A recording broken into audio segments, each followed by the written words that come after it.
Assalamualaikum warahmatullahi wabarakatuh. Saya di sini sebagai moderator untuk Aga yang juga Lita dalam mempresentasikan perihal predictive maintenance tribology dan juga termografi. Oke, ini silakan perkenalan diri. Saya Aga Muhammad Agam, NNP 34. Saya Lita Pindira Ramadhani dengan NNP akhir 119. Oke, ini yang akan presentasi pertama adalah Mas Aga perihal termografi. Bersama Pelatihan untuk termografi.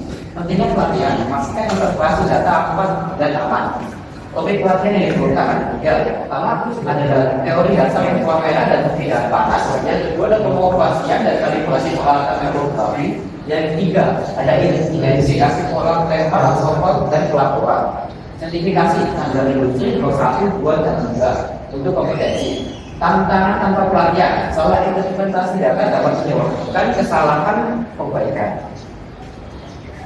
Teori kamera dan pembinaan panas, spektrum elektromagnetik. Kamera berada antara 0,7 hingga 500 kilovat. Konsep pembinaan panas dapat tiga. Yang pertama, produksi. Panas berbeda dengan material padat. Yang kedua adalah konveksi. Panas berbeda dengan senjata atau cairan. Yang ketiga ada panas dipancarkan sebagai gelombang elektromagnetik. Lalu ada faktor pengaruh pembukaan, suhu lingkungan, kelembapan dan kecepatan angin. Lalu ada fasilitas material yang berbeda. Peralatan termografi, jenis peralatan ada tiga, yaitu kamera manual dengan hasil sendiri, seperti flare atau zoom. Yang kedua adalah yang satu jarak atau sebagai spesifik. Lalu yang ketiga adalah mata berhak analisis untuk konsistensi. Lalu ada persyaratan peralatan yaitu tiga. Yang pertama ada sensitivitas thermal tinggi, lalu hasil rutin untuk akurasi dan ketahanan nuklir industri. Lalu ada pertimbangan seperti kontabilitas, daya dan daya tahan baterai dan kemudahan penggunaan. Prosedur dan cara termografi. Prosedur termografi itu ada empat. Yang pertama ada kalibrasi peralatan pengukuran. Yang kedua lakukan pengukuran pada kondisi operasi normal. Yang ketiga dosimetasi thermal dan cetak anomali. Yang keempat bandingkan data historis untuk tren. Lalu untuk keamanan juga tiga, yaitu yang pertama hindari kontak dengan komponen panas atau tegangan tinggi. Yang kedua gunakan alat pelindung diri APD sebagai pengukur. Yang ketiga patuhkan standar keselamatan industri seperti NFPA 10E. Kesimpulan, termografi adalah alat yang distribusikan dan yang efektif untuk mendeteksi masalah diri, membutuhkan pelatihan, prosedur dan peralatan yang tepat untuk hasil optimal. Lalu dapat mendeteksi masalah kelistrikan, mekanis dan proses dengan akurat sendiri. Dampaknya meningkatkan peran dalam efisiensi dan profitabilitas operasi industri. Terima kasih atas kesempatannya. Jadi aku mau nanya nih, gimana ketika termografi ini dapat diintegrasikan dengan teknik predictive maintenance lainnya? Dari jawaban pertanyaan kita adalah termografi dapat diintegrasikan dengan teknik pemeliharaan prediktif lain memberikan gambaran yang lebih lengkap tentang kondisi peralatan. Ada tiga, yaitu analisis getaran. Termografi mendeteksi anomali suhu pada motor atau bantaran. Sementara analisis getaran identifikasi keseimbangan atau keharusan mekanis. Kombinasi keduanya memberikan diagnosis yang lebih akurat untuk komponen getar. Lalu ada analisis oli. Termografi dapat mendeteksi panas suhu pada mesin yang kemudian dapat dikorelasikan dengan analisis oli untuk mengidentifikasi kontaminasi atau degradasi. Lalu ada kemudian ultrasonic. Suara frekuensi tinggi dan kebobolan atau arus listrik dapat mendeteksi dengan ultrasonic. Sementara termografi memvisualisasikan dampak thermal dari masalah tersebut. Oke, apa cukup? Terima kasih. Sudah selesai sesi Q&A sudah selesai. Saya akan memperkenalkan Angga untuk duduk dan juga sekarang kita untuk mempresentasikan bab tribologi. Pada kita bersama. Baik, di sini saya akan mempresentasikan mengenai materi predictive maintenance yaitu tribologi.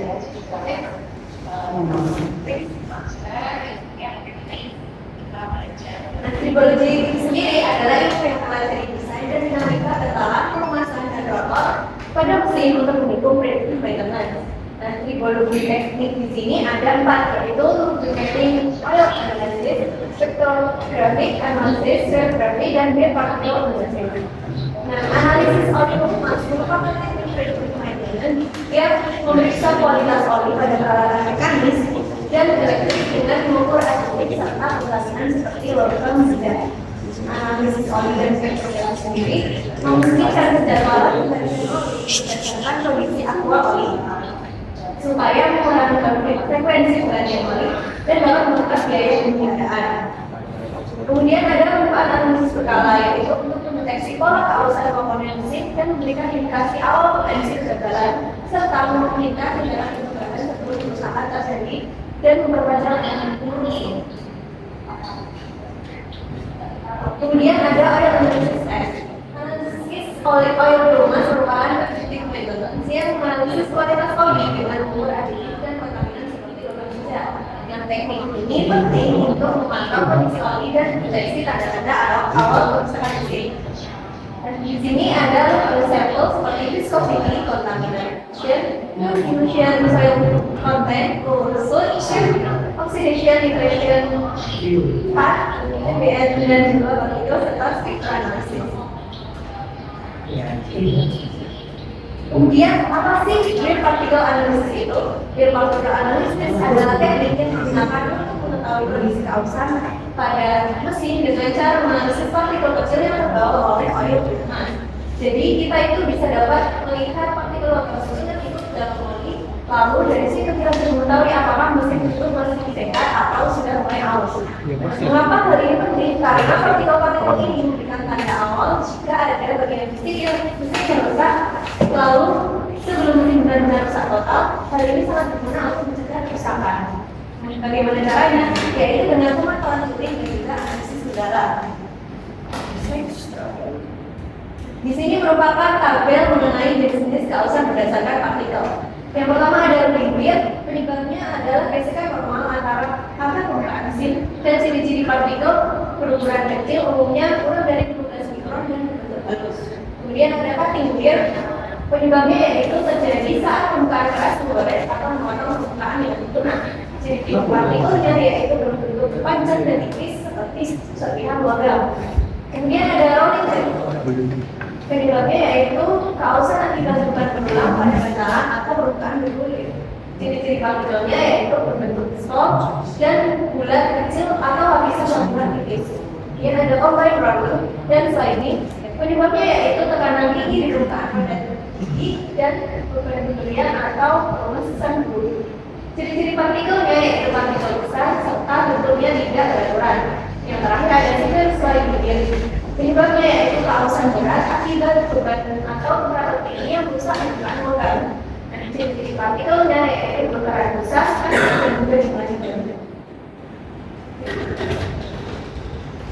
Kemudian ada ferrografi. Ferrografi adalah teknik yang mirip dengan analisis partikel keausan, tetapi menggunakan magnet untuk menarik partikel logam dari sampel oil. Teknik ini khusus untuk partikel logam yang bersifat magnetik seperti besi. Tujuannya yaitu bisa mendeteksi partikel besar hingga 100 mikron, memberikan gambaran yang lebih baik mengenai total kontaminasi oli dibandingkan metode spektrografi. Kemudian dapat digunakan untuk mengetahui jenis dan bentuk partikel mulai dari jumlah kelemahannya yaitu hanya efektif untuk logam magnetik serta tidak bisa mendeteksi logam seperti aluminium atau tembaga. Dan di sini ada oil analysis cost dan use. Dalam teknologi terdapat analisis oil yang digunakan sebagai perumus dalam mesin untuk proses predictive maintenance. Hal ini melibatkan analisis sifat fisik dan kimia oli untuk memantau kesalahan kesehatan peralatan, mendeteksi keausan dan mencegah potensi kegagalan. Ada beberapa batasan biaya dan sampel dalam oil analisis. Bisa dilihat seperti di papan di PPT ini yaitu keterbatasan biaya peralatan, akurasi sampel untuk tugas data. Kemudian biaya yaitu analisis dasar dan analisis lanjutan. Kemudian ada sampel yaitu lokasi, waktu dan juga frekuensinya. Poin penting dari oil analisis ini diperlukan untuk sampling yang akurat. Hal ini penting untuk pemeliharaan prediktif yang ada. Serta selain itu pelatihan kimia dan teknologi perlukan untuk integrasi hasil efektif. Kemudian ada penyusunan program yang efektif. Program analisis oil ini diterapkan oleh banyak industri untuk mengelola peralatan dan perumahan secara lebih efektif. Beberapa poin penting dalam penyusunan program ini yaitu ada kunci keberhasilan program yang merupakan komitmen memahami desain peralatan, jenis peluasan serta kondisi lokasi. Kedua ada penyebab utama kegagalan yaitu kurangnya pengetahuan dan informasi, termasuk pengambilan sampel yang tidak mewakili sistem.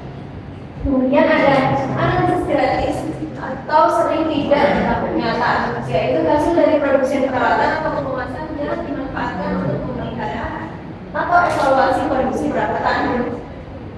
Next. Next slide. Kemudian ada audit peralatan. Dalam audit itu dapat diketahui desain, kondisi operasi dan lingkungan peralatan sehingga dapat ditetapkan target dan batasan yang tepat dalam program analisis quality.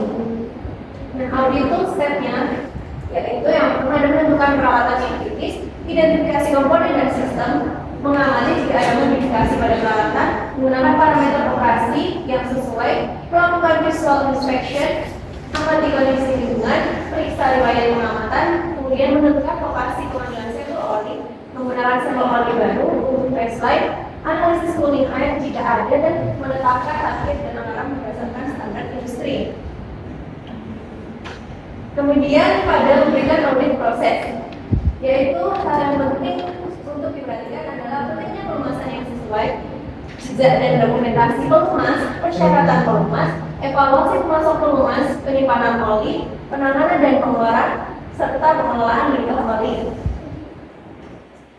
Di sini ada baseline signature, merupakan data referensi awal yang digunakan untuk membandingkan kondisi normal suatu sistem, komponen atau proses dengan kondisi yang saat ini atau akan datang, dalam rangka mendeteksi perubahan, penyimpangan, atau potensi kegagalan. Yang pertama ada equipment evaluation, yang yaitu mengamati dan mencatat kondisi pada operasi peralatan termasuk temperatur dan lingkungan saat pengambilan oli. Kemudian ada sampling, yang penting untuk mengetahui penyebab utama kegagalan program analisis oli. Kemudian ada testing, yaitu pengujian oli yang digunakan sesuai peralatan dan audit dari yang sebelumnya. Kemudian ada execution testing, yaitu jika ditemukan data yang mencurigakan atau melebihi batas aman, dilakukan pengujian lanjutan dan testing didirikan untuk menemukan akar masalah. Kemudian ada data entry, jadi semua data yang dikumpulkan harus dimasukkan dalam sistem untuk trend analisis dan pelaporan. Dan yang terakhir ada baseline signature review. Kemudian ada monitoring. Nah, di sini adalah proses pemantauan rutin terhadap kondisi pelumas, peralatan dan lingkungan operasi untuk mendeteksi lebih awal tanda-tanda kerusakan atau perubahan yang dapat mempengaruhi kinerja sistem. Di sini tujuan monitoring adalah mengumpulkan data dan mencatat perubahan ini dari kondisi pelumas, peralatan dan lingkungan operasi untuk digunakan sebagai kebutuhan aktivitas pemeliharaan. Kemudian ada rute, yaitu jalur pengambilan sampel pelumas yang dirancang agar aman. Kemudian ada frekuensi monitoring ditentukan berdasarkan data hasil audit atau baseline signature. Kemudian ada pengujian, yaitu fokus pada kondisi terkini peralatan, pengujian lanjutan yang dilakukan saat muncul alarm untuk menemukan akar permasalahannya. Dan yang terakhir ada post overhaul testing, yaitu setelah overhaul atau penggantian komponen dilakukan pengujian untuk memastikan pelumas dan peralatan memenuhi standar. Kemudian ada template overhaul kontraktor. Dan ini diperlukan jika dilakukan oleh pihak luar untuk menjaga standar kualitas dan kompatibilitas pelumas serta komponen. Kemudian ada analisis data dan ada root cause analysis, yaitu untuk mengatasi masalah berulang atau kompleks dengan cara mengidentifikasi apa penyebab kegagalan berdasarkan semua data yang dikumpulkan. Dan yang terakhir ada laporan atau report, yaitu semua hasil dari inspeksi, pengujian dan analisis akar masalah dilaporkan secara tertulis yang mencakup seperti identitas alat, hasil pengujian, kondisi terkini, rekomendasi dan nama analisis serta sistem laporan terkomputasi yang sama dijalankan untuk kemudian dokumentasi dan evaluasi lanjutan. Kemudian yang ada program evaluation, yaitu meskipun dokumen sangat efektif dalam mendeteksi kerusakan sebelum terjadi kegagalan total, banyak program yang tidak berdampak karena keterkaitan langsung dengan manfaat potensial. Kemudian ada beberapa poin dalam program evaluation, yaitu yang pertama ada predictive maintenance berdasarkan kondisi, mengandalkan pengukuran kondisi dan performa peralatan untuk mencegah kegagalan sebelum terjadi skala besar. Kemudian ada keberhasilan secara teknis, yaitu diikut dari jumlah peralatan yang dimonitor, masalah yang ditemukan lebih awal, dan penyelamatan kerusakan. Kemudian ada masalah umum, banyak departemen pembiayaan yang gagal mengubah hasil teknis melalui menjadi nilai finansial yang dapat mendukung kelanjutan program. Kemudian ada akibat program yang seharusnya sukses secara teknis dihentikan atau dipangkas karena tidak dianggap menunjukkan keuntungan ekonomi yang nyata. Karena ada solusi, yaitu harus ada dokumentasi manfaat finansial dari program municipal secara menyeluruh, dan ini penting untuk mempertahankan dukungan manajemen dan keberlangsungan program. Jadi apa kesimpulannya? Kesimpulannya yaitu tribologi berperan penting dalam verifikasi metode melalui analisis oli, biopraktikal analisis, dan kartografi untuk mendeteksi keausan dini dan mencegah kerusakan pada mesin. Keberhasilan program ini bergantung pada pengambilan sampel yang rutin dan akurat serta evaluasi keberlanjutan. Meski menghadapi tekanan teknis dan biaya, analisis oli harus dilihat sebagai investasi strategis dalam meningkatkan keadilan operasional jangka panjang. Sekian presentasi dari saya. Oke, karena sesi presentasi Lita sudah selesai, sekarang saatnya Q&A. Apakah dari Anda ada pertanyaan? Bersilakan. Saya mau tanya, apa itu tipologi dan bagaimana kaitannya dengan independence? Terima kasih pertanyaannya dari Anda. Jadi seperti yang telah diawarkan pada sebelumnya, jadi tribologi di sini adalah ilmu yang mempelajari tentang desain serta dataran dinamika pengemasan dan data pada mesin untuk mendukung adanya predictive maintenance. Kaitannya dengan predictive maintenance yaitu melalui analisis oil dibungkus, kemudian partikel analisis dan kartografi digunakan untuk memantau kondisi mesin, mendeteksi keausan dini sebelum terjadi kerusakan total yang lebih besar. Oke, apakah sudah cukup dijawab? Oke, karena sudah selesai juga sesi Q&A-nya, mungkin bisa kita saja. Baik, sekian presentasi dari Aga dan juga Lita. Mohon maaf. Wassalamualaikum warahmatullahi wabarakatuh.